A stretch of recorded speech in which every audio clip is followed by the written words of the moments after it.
नमस्कार। आज हम डिस्कस करेंगे इंपॉर्टेंट करंट अफेयर के क्वेश्चन। देखिए, जो हमने डे 1 डे 2 वाली सीरीज चलाई है, उसी सीरीज में इन क्वेश्चंस को मैं ऐड कर रहा हूं। यहां से एक तो आपका रिवीजन हो जाएगा, अगर रिपीट कर एग्जाम में कोई क्वेश्चन पूछा जाता है तब भी आपको हेल्प मिलेगी। ये जितने भी क्वेश्चन हैं, ये सारे के सारे क्वेश्चन HP RCA TGT के एग्जाम में पूछे गए थे, जो अभी ऑनलाइन एग्जाम जो है वो करवाए गए हैं। आपको एनालाइज करने का मौका भी मिलेगा और बहुत नए क्वेश्चन भी आपको जो है वो यहाँ से देखने को मिलेंगे। अब बहुत सारे एस्पिरेंट्स की ये दिक्कत है कि भाई इंग्लिश का यहाँ पर सेक्शन भी लाया जाए, तो मैं कोशिश करूंगा कि इंग्लिश और हिंदी दोनों सेक्शंस के लिए ही जो है वो यहाँ पर सुविधा हो सके। तो जहाँ पर भी इंग्लिश या हिंदी डिफिकल्ट होगी उसको ट्रांसलेट कर दिया जाएगा। क्वेश्चन नंबर 1 से डिस्कशन को स्टार्ट करते हैं। बोलते हैं 2025 में जैनिक सिनर ने विंबलडन का अपना पहला खिताब जीतने के लिए निम्नलिखित में से किस खिलाड़ी को हराया था। तो देखिए, 2025 का जो विंबलडन टेनिस कप जीता गया था, टूर्नामेंट जीता गया था, वो जैनिक सिनर के द्वारा जीता गया था। और डे 2 की सीरीज में ही हमने पढ़ा है कि इन्होंने किसको डिफीट किया था। यहाँ पर इन्होंने कार्लोस अल्काराज को डिफीट किया था। ऑप्शन इसका ए सही आंसर हो जाएगा। जिसने भी वो डे 1 डे 2 वाली कंप्लीट सीरीज देखी है, पक्का सही कर आए होंगे। अब देखिए, विंबलडन 2025 की अगर हम बात करते हैं तो जैनिक सिनर जो है वो इटली के प्लेयर हैं और कार्लोस अल्काराज जो है वो स्पेन के प्लेयर हैं। ये तो हो गया मेंस कैटेगरी में। अगर हम वुमेन कैटेगरी में बात करते हैं कि वुमेन कैटेगरी में ये किसके द्वारा जीता गया, तो ये जो है वो वुमेन कैटेगरी में इगा स्विटेक के द्वारा जीता गया है। ये पोलैंड की प्लेयर हैं और जो इगा स्विटेक ने हराया है, वो किसको हराया है, वो उनके द्वारा जो है वो अमेंदा अनीसीमोवा को हराया गया है। जो अमेंदा अनीसीमोवा है, ये USA की जो है वो प्लेयर है। तो मेन और वुमेन्स ये दोनों ही कैटेगरीज में इसका ध्यान रखना। अगर जैनिक सिनर के द्वारा कोई और भी कप जीता गया है तो इनके द्वारा ऑस्ट्रेलियन ओपन 2025 भी जीता गया है। ऑस्ट्रेलियन ओपन 2025 जैनिक सिनर ने जीता है और जैनिक सिनर ने इसमें जो है वो अलेक्जेंडर ज़ेवरेव को हराया है। अलेक्जेंडर ज़ेवरेव जो है वो जर्मनी के प्लेयर है। और ऐसा कोई कप रहा हो जहां पर जैनिक सिनर को जो है वो डिफीट किया गया हो, तो वो फ्रेंच ओपन 2025 था। फ्रेंच ओपन 2025 में जो है वो कार्लोस अल्काराज जो है वो जीते हैं और फ्रेंच ओपन 2025 में कार्लोस अल्काराज ने जैनिक सिनर को हराया है। और US ओपन 2025 में भी यही चीज सेम हुई है कि कार्लोस अल्काराज जीते हैं और जैनिक सिनर को जो है वो कार्लोस अल्काराज ने हराया है। अगला क्वेश्चन देखिए, 2025 में पूछा गया है क्वेश्चन। ये बोलते हैं 2025 के सतत विकास लक्ष्य यानी कि SDG की हम बात करते हैं। बोलते हैं जो SDG सूचकांक है, इसमें भारत की वैश्विक रैंकिंग क्या है। तो 99th नंबर जो है वो भारत का रहा है। अब 99th नंबर जो है वो यहाँ पर भारत का जो है वो रहा है। तो एक बात यहाँ से नोट करना कि डे 1 की सीरीज में ये जितने भी रैंक 2025 में आए हैं इंपॉर्टेंट वाले, वो सारे रैंक मैंने वहाँ पर पढ़ाए हैं। तो उस सीरीज से ये क्वेश्चन कम से कम 2-3 पेपरों में जो है वो पूछ लिया गया, जो वो भी HP RCA के ऑनलाइन पेपरों में ही जो है वो 2-3 बार ये क्वेश्चन पूछ लिया गया, मे भी ज़्यादा बार ही पूछा गया हो।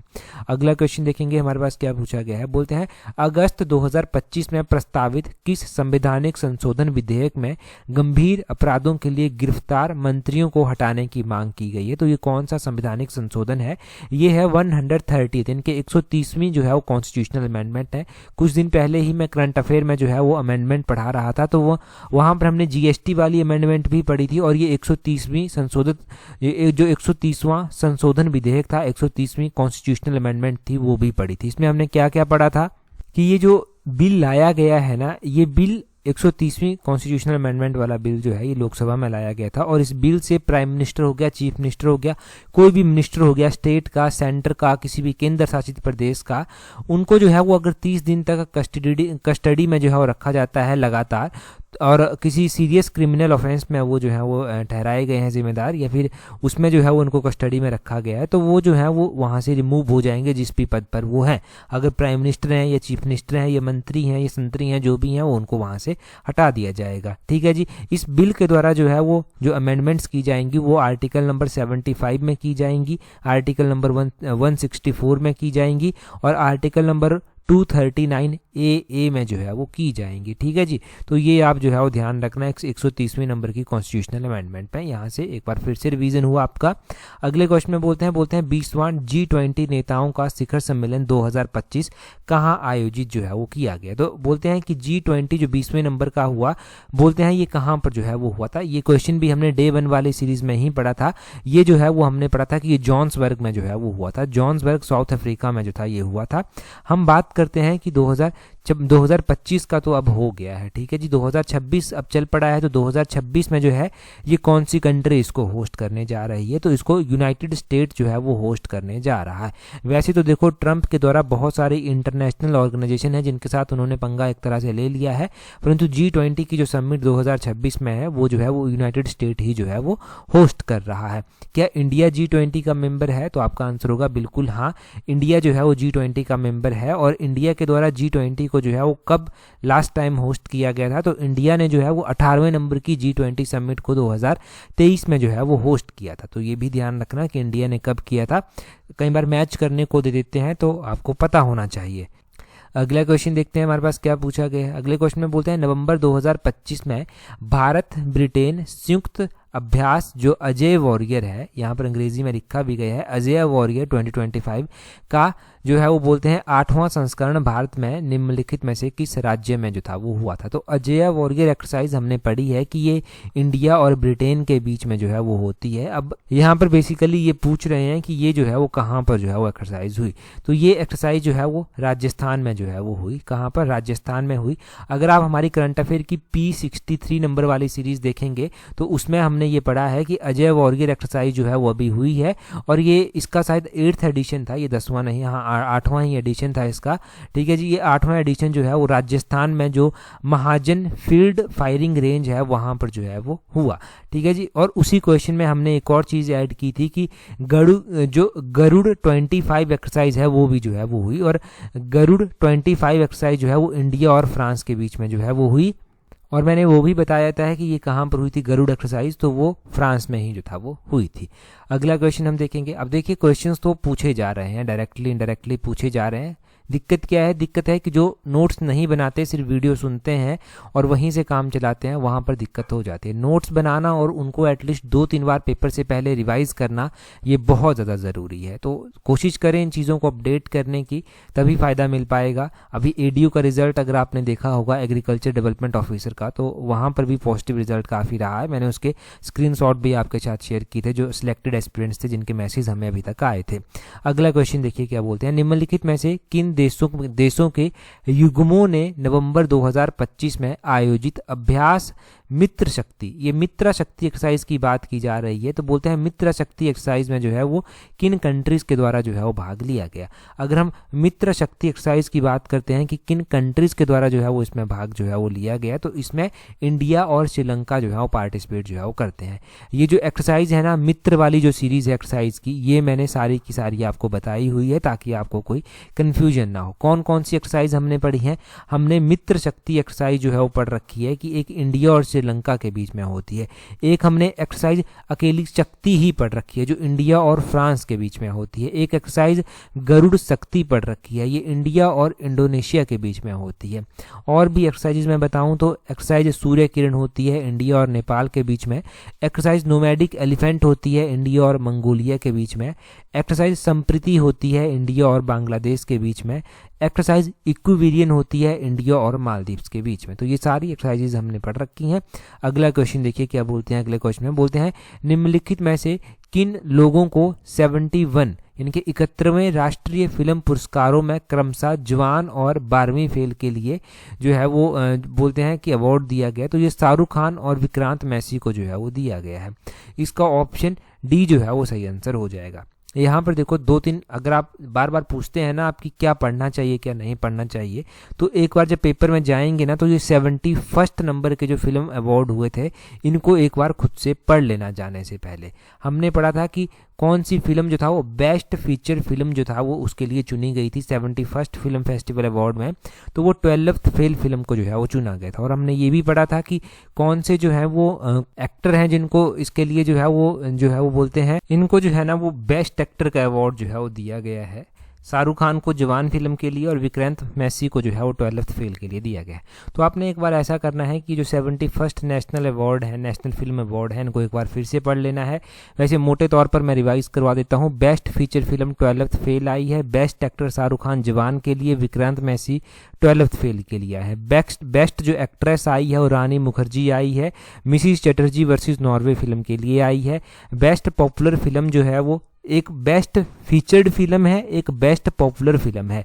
जो बेस्ट पॉपुलर फिल्म आई है वो रॉकी और रानी की प्रेम कहानी जो है वो आई है, और बेस्ट जो हिंदी फिल्म आई है, बेस्ट हिंदी फिल्म जो है वो कटहल आई है, कटहल का रहस्य।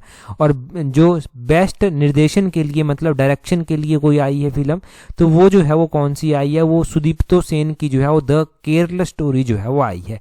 और दादा साहेब फाल्के पुरस्कार किसको दिया गया है, तो वो भी हमने पढ़ा है कि मोहन लाल को जो है वो दिया गया है। ठीक है जी, तो ये 2025 का डाटा आपने ध्यान रखना। अगला क्वेश्चन हम डिस्कस करेंगे, परंतु उससे पहले अगर आप तैयारी अपकमिंग पटवारी के एग्जाम के लिए या फिर जूनियर ऑफिस असिस्टेंट के एग्जाम के लिए कर रहे हैं तो आप हमारी टेस्ट सीट्स के साथ जुड़ सकते हैं। देखिए, पटवारी और जेबीटी के लिए कॉम्प्रिहेंसिव टेस्ट सीट्स है, जिसका लिंक नीचे डिस्क्रिप्शन बॉक्स कमेंट बॉक्स में दिया गया है। अब जूनियर ऑफिस असिस्टेंट के लिए अलग से टेस्ट सीट चलाई है, जिसमें हमने लगभग 250 एस्पिरेंट्स के लिए जो है वो डिस्काउंट वाला ऑफर रखा है। इसमें आप जुड़ सकते हैं टाइमली। इन दोनों ही टेस्ट सीट्स में जो है वो आप जुड़ सकते हैं अगर आप आने वाले एग्जाम की तैयारी कर रहे हैं और चाहते हैं कि आपकी स्टडी को प्रॉपर शेप मिले, आप चाहते हैं कि कमियों को एनालाइज कर कर आगे बढ़ सके। अब देखिए, अगर पॉजिटिव वे से पॉजिटिव एनर्जी के साथ अगर काम करेंगे तो डेफिनेटली जैसे पहले पॉजिटिव रिजल्ट एस्पिरेंट्स को मिल चुके हैं, वैसे आपको भी पॉजिटिव रिजल्ट जो है वो मिलेगा। डिपेंड करता है आपकी पॉजिटिव एनर्जी कितनी है। आपको पॉजिटिव होकर काम करना है। अगर पॉजिटिव होकर जो है वो प्रैक्टिस करेंगे, पढ़ाई करेंगे, तो रिजल्ट भी पॉजिटिव होगा। अगर नेगेटिविटी मन में रखेंगे तो रिजल्ट कभी भी पॉजिटिव नहीं हो सकता। कभी भी, कहाँ से भी, जैसे भी पढ़ें, परंतु पॉजिटिव एनर्जी के साथ पढ़ाई करना, एक मोटिवेशन के साथ पढ़ाई करना बहुत ज़रूरी है, तभी रिजल्ट पॉजिटिव रहते हैं। ठीक है जी, टेस्ट सीरीज के लिंक दोनों के नीचे डिस्क्रिप्शन बॉक्स कमेंट बॉक्स में दिए गए हैं, वहां से ज्वाइन कर लेना। जिसको दोनों करनी होगी ज्वाइन, वो हमें मेल करना, आपकी प्रॉब्लम सॉल्व हो जाएगी। अगला क्वेश्चन देखिए, बोलते हैं जून 2025 में तमिलनाडु में धनुषकोडी में निम्नलिखित में से कौन सा नया अभ्यारण्य अधिसूचित किया गया था। तो ये कौन सा नया किया गया था, ये ग्रेटर फ्लेमिंगो अभ्यारण्य जो था वो किया गया था, ये नया था। तो ठीक है, ग्रेटर फ्लेमिंगो आपने ध्यान रखना है, ये ऑप्शन ए सही आंसर होगा। और ये क्वेश्चन अगर पूछा जाता है तो एज सच पूछा जाएगा, इसमें कोई चेंज नहीं किया जाएगा, इसको एज सच आपको याद भी रखना ही है। आगे बोलते हैं, world federation for mental health द्वारा घोषित विश्व मानसिक स्वास्थ्य दिवस 2025 की आधिकारिक थीम क्या थी। तो यहाँ पर पूछा गया है कि वर्ल्ड मेंटल हेल्थ डे, इसकी थीम क्या थी। ठीक है जी, क्या पूछा गया है यहाँ पर, यहाँ पर मैं लिख रहा हूँ मेंटल हेल्थ डे की थीम जो है वो पूछी गई है। पहले हिंदी में देख लेते हैं, फिर अंग्रेजी में भी देखेंगे। इसकी थीम थी सेवाओं तक पहुंच, आपदाओं और आपदा स्थितियों में मानसिक स्वास्थ्य, ये इसकी थीम थी। तो अंग्रेजी में इसकी थीम रखी गई थी access to service mental health in catastrophe and emergencies. तो ये इसकी थीम जो था वो रखी गई थी अंग्रेजी में। एक अलग से जो है वो डे 1 वाली सीरीज में हमने एक वीडियो डिस्कस की है जिसमें हमने जो है वो थीम्स ही पढ़ी हैं। ठीक है, तो उसको भी एक बार कवर कर लेना, वहाँ से हेल्प मिलेगी आपको। आगे बोलते हैं यहाँ पर इंडस्ट्रियल ट्रांजिशन एक्सेलेरेटर, जिसको ITA बोला गया, इंडस्ट्रियल ट्रांजिशन एक्सेलेरेटर रिपोर्ट 2025 के अनुसार स्वच्छ औद्योगिक परियोजनाओं की श्रृंखला में भारत वैश्विक स्तर पर किन 2 देशों के बाद तीसरे नंबर पर है। तो इंडस्ट्रियल ट्रांजिशन एक्सेलेरेटर में अगर हम बात करते हैं तो भारत जो है वो चीन और अमेरिका के बाद तीसरे नंबर पर है। ऑप्शन ए जो है वो इसका सही आंसर हो जाएगा, ये भी आसान ही था गैस करना।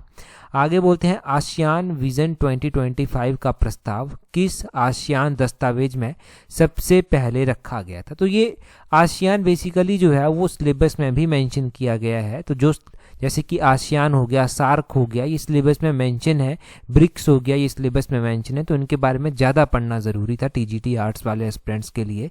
अब हम आसियान विजन 2025 की बात करते हैं, तो इसका प्रस्ताव बोलते हैं किस आसियान दस्तावेज में सबसे पहले रखा गया था। तो एक कुलालमपुर घोषणा हुई थी, कुलालमपुर डेक्लेरेशन हुई थी, उसके थ्रू रखा गया था। ऑप्शन सी इसका सही आंसर है। हम यहाँ पर आसियान के बारे में भी थोड़ा सा जान लेते हैं, क्योंकि बेसिक क्वेश्चन भी एग्जाम में पूछे जा रहे हैं और बेसिक क्वेश्चन टफ कर कर पूछे जा रहे हैं। अब हम बात करते हैं कि आसियान की स्थापना जो था वो कब की गई थी। देखिए, आसियान की जो स्थापना की गई थी वो 1967 में की गई थी। अब अकेला 1967 याद रख लेंगे तो पेपर में हो सकता है कि और भी ऑप्शन जो है वो मिलते जुलते ही हो। तो 8 अगस्त को 8 अगस्त 1967 को इसकी स्थापना की गई थी और इसका जो हेडक्वार्टर है वो कहाँ पर स्थित है, इसका हेडक्वार्टर भी आपने ध्यान रखना है कि इसका हेडक्वार्टर इंडोनेशिया के जकार्ता में जो है वो स्थित है। अब इसके टोटल मेंबर जो हैं वो कितने हैं, तो वो भी हमने पढ़ रखा है कि आसियान के टोटल मेंबर पहले 10 हुआ करते थे, अभी एक नई कंट्री तिमूर लिस्ते इसमें जुड़ी है तो 11 मेंबर जो हैं वो इसके हो गए हैं। इंडिया आसियान का मेंबर जो है वो नहीं है। आसियान में Brunei, Cambodia, Indonesia, Laos, Malaysia, Myanmar, Philippines, Singapore, Thailand, Vietnam और एक नई कंट्री जो अभी जुड़ी है इसमें 11वें नंबर की तिमूर लिस्ते, ये जो है वो आती हैं। तो ये 11 कंट्रीज आपने आसियान वाली ध्यान रखनी है। अगला क्वेश्चन देखिए क्या बोलते हैं। अगले क्वेश्चन में बोलते हैं निम्नलिखित में से कौन सा एथलीट 2025 विश्व स्पीड स्केटिंग चैंपियनशिप में स्पीड स्केटिंग में भारत का पहला विश्व चैंपियन बना। तो भारत का किसी भी खेल में जब भी कोई पहला चैंपियन बनता है तो वो इम्पोर्टेंट ही होता है, और ये भारत का पहला विश्व स्पीड स्केटिंग चैंपियन में जो है वो पहला चैंपियन भारत का बना है, ये है Anand Kumar well Kumar. Option A जो है वो सही आंसर इसका हो जाएगा। अब यहाँ पर कुछ और भी जो है वो चीज़ें आप याद रख सकते हैं। क्वेश्चन ये पूछ सकते हैं कि ये चैंपियनशिप हुई कहाँ पर थी, तो ये चैंपियनशिप जो था वो चाइना में हुई थी, ये ज़रूर ध्यान रखना। चाइना के बेई दाहिए एक रीजन है वहाँ पर हुई थी, तो चाइना बेसिकली आप याद रखना है इसके बारे में कि चाइना में ये हुई थी। ये क्वेश्चन अगला हमने पढ़ा भी था कि भारत के किस शहर में पर्यावरण 2025 पर एक राष्ट्रीय सम्मेलन आयोजित किया गया है, तो ये नई दिल्ली में जो है वो किया गया है। ठीक है जी, नई दिल्ली में किया गया है। यहाँ से थोड़ा सा हम रिवाइज कर लेते हैं वर्ल्ड एनवायरनमेंट डे के बारे में। वर्ल्ड एनवायरनमेंट डे जो 2025 का मनाया गया उसकी क्या थीम रखी गई थी, और भी इसके बारे में थोड़ा सा जानते हैं कि ये कब मनाया जाता है। तो वर्ल्ड एनवायरनमेंट डे हर साल जो है वो मनाया जाता है, और इस बार जो इसकी थीम 2025 में, मतलब लास्ट ईयर की ही ऑब्वियसली अभी बात होगी, 2025 में इसकी थीम रखी गई थी beat plastic pollution. Beat plastic pollution इसकी थीम जो था वो रखी गई थी। अब बोलते हैं कि ये डे मनाया कब जाता है, तो ये डे हर साल जून के महीने में 5 जून को जो है वो मनाते हैं। नेक्स्ट क्वेश्चन देखिए, बोलते हैं हैदराबाद स्थित किस कंपनी को भारत की पहली निजी सैटेलाइट ब्रॉडबैंड सर्विस शुरू करने के लिए इन स्पेस से मंजूरी मिली है, जिसका वर्ष 2028 में शुरू होना प्रत्याशित है। मतलब हैदराबाद की एक कंपनी है जिसको भारत की पहली निजी सैटेलाइट ब्रॉडबैंड सर्विस के रूप में जो है वो इन स्पेस से जो है वो मंजूरी मिल गई है, और 2028 तक ये स्टार्ट हो जाएगी। तो ये क्या इसका नाम है, इसका नाम जो है वो अनंत टेक्नोलॉजीज आपने ध्यान रखना है। अनंत टेक्नोलॉजीज जो है वो इसका नाम है। ये काफ़ी इंपॉर्टेंट क्वेश्चन है और एक्सपेक्टेड है कि अभी एक आधी बार पूछा ज़रूर जाएगा ये क्वेश्चन। अगला क्वेश्चन देखिए, यहाँ पर बोलते हैं 2025 में आपदा संकट न्यूनीकरण के लिए संयुक्त राष्ट्र सासाकावा पुरस्कार से किस भारतीय को सम्मानित किया गया है। देखिए किस भारतीय को सम्मानित किया गया है, तो ये मृत्युंजय महापात्रा को सम्मानित किया गया है। ऑप्शन बी सही आंसर है। ये आपदा संकट न्यूनीकरण के लिए दिया गया है। यूनाइटेड नेशन का ये अवार्ड है, ये सासाकावा अवार्ड है, इसको बोलते हैं Sasakawa award 2025 for disaster risk reduction. इनका नाम ध्यान रखना। तो ये काफ़ी इंपॉर्टेंट क्वेश्चन है ये भी। आगे बोलते हैं सार्क का विचार किसने प्रस्तावित किया था। तो सार्क का जो प्रस्ताव, देखिए बेसिकली जो सार्क शब्द आता है, जहाँ से सार्क रखा गया नाम, ये जियाउर रहमान का जो है वो कॉन्सेप्ट था। जियाउर रहमान, यहाँ पर तो ऑप्शंस को बेसिकली एलिमिनेट ही जो था वो आपको करना था, क्योंकि इंदिरा गांधी, राजीव गांधी, जे.आर. जयवर्धने, इनमें से कोई भी इसके साथ नहीं जुड़े हुए हैं। इंडिया बेसिकली जो है वो इस तरह से इसके साथ जुड़ा ही नहीं है। अब इसके साथ जो है वो जियाउर रहमान थे जिनके द्वारा ये कॉन्सेप्ट जो है वो दिया गया, और 8 दिसंबर 1985 को 1985 को 8 दिसंबर ढाका में जो है वो इसकी स्थापना जो है वो की जाती है। ढाका बांग्लादेश में जो है वो सार्क की स्थापना जो है वो की जाती है, और इसका जो हेडक्वार्टर या फिर सेक्रेटरीट आप कह लीजिए जो बनाया जाता है वो कहाँ पर बनाया जाता है, वो नेपाल के काठमांडू में जो है वो बनाया जाता है। सार्क में क्या इंडिया भी इसका मेंबर है, तो आपका आंसर होगा हाँ, इंडिया भी इसका मेंबर जो है वो है। इसमें अफगानिस्तान, बांग्लादेश, भूटान, इंडिया, मालदीव्स, नेपाल, पाकिस्तान, श्रीलंका, ये सब जो है वो आते हैं। अगला क्वेश्चन देखेंगे हमारे पास क्या पूछा गया है। अगले क्वेश्चन में बोलते हैं वर्ष 2024 के लिए इंटरनेशनल शुगर ऑर्गेनाइजेशन ISO की यहाँ पर बात की गई है कि अध्यक्षता किस देश ने की थी। तो इंटरनेशनल शुगर ऑर्गेनाइजेशन की अध्यक्षता अपने भारत ने ही जो था वो की थी। बेसिकली ये क्वेश्चन 2023 का करंट अफेयर का क्वेश्चन बनता है, तो काफ़ी पुराना क्वेश्चन करंट अफेयर का भी यहाँ पर पूछा गया। आगे बोलते हैं जुलाई 2025 की रिपोर्ट के अनुसार उत्तर प्रदेश वन विभाग की वृक्षारोपण योजना के अंतर्गत किस नदी के किनारे सर्वाधिक संख्या में पौधे लगाए गए। तो ये जो है वो यमुना नदी के किनारे लगाए गए, तो यमुना नदी के किनारे ज़्यादा पौधे जो है वो लगाए गए। आगे बोलते हैं as reported in 2025 which of the following is the primary purpose of government of India's new credit assembly model for micro small medium enterprises। तो बोलते हैं कि जो रिपोर्ट आई दिसंबर 2025 की, बोलते हैं इसके अकॉर्डिंग जो प्राइमरी पर्पस है गवर्नमेंट ऑफ इंडिया की न्यू क्रेडिट असेसमेंट मॉडल का, वो क्या है। तो वो है to enhance digitally drive loan appraisal. Option B इसका जो है वो सही आंसर हो जाएगा। आसान ही था क्वेश्चन। आगे बोलते हैं 2024 की नवीनतम रिपोर्ट के अनुसार कौन सा मैग्नीज अयस्क का अग्रणी उत्पादक राज्य है। तो ये उड़ीसा है। बेसिकली TGT आर्ट्स का पेपर था, तो इस तरह का क्वेश्चन वहां पर पूछ लिया गया। अदरवाइज ऐसे क्वेश्चंस कम पूछे जाते हैं करंट अफेयर में। अगले क्वेश्चन में बोलते हैं प्रधानमंत्री श्रम योगी मानधन योजना PMSYM के तहत पात्र होने के लिए अधिकतम मासिक आय सीमा क्या है। तो इसमें मैक्सिमम टू मैक्सिमम जो है वो मासिक आय पूछी गई है। तो इसमें जो अधिकतम मासिक आय होनी चाहिए वो कितनी होनी चाहिए, वो आपको ध्यान रखना है 15,000। ऑप्शन बी सही आंसर है। देखिए एक और ऐसी योजना चलाई गई है 2025 में, उस योजना को भी रिवाइज कर ही लीजिए। उस योजना का नाम है प्रधानमंत्री धन धान्य कृषि योजना। ये जो प्रधानमंत्री धन धान्य कृषि योजना है ये अक्टूबर 11, 2025 को जो था वो लॉन्च की गई थी।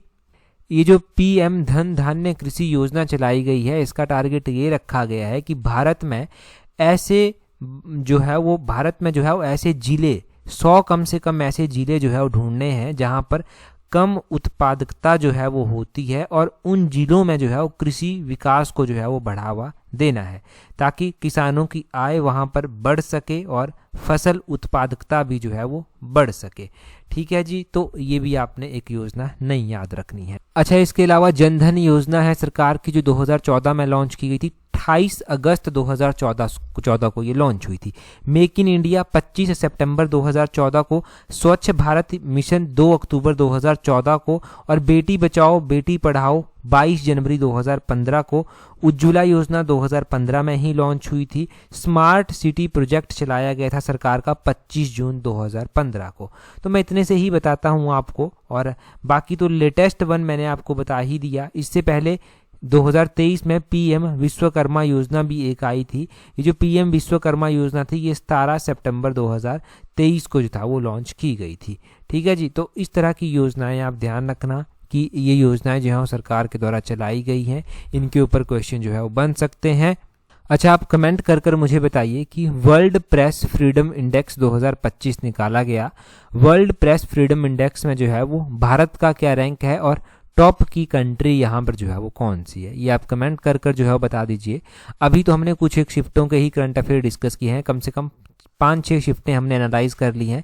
बाकी की बची हुई शिफ्टें भी जल्दी एनालाइज करेंगे। इनकी PDF टेलीग्राम पर आपको प्रोवाइड करवाई जाएगी। जिन्होंने टेस्ट सीरीज ज्वाइन की है उनको टेस्ट सीरीज ग्रुप में इसकी PDF मिल गई है। तो आप भी ज्वाइन करने के लिए टेलीग्राम को अपने टेलीग्राम से @allexam31 सर्च करना, आपको हमारा टेलीग्राम चैनल मिल जाएगा। इस वीडियो में इतना ही है। That's all for today. Thank you very much for watching and listening it very patiently.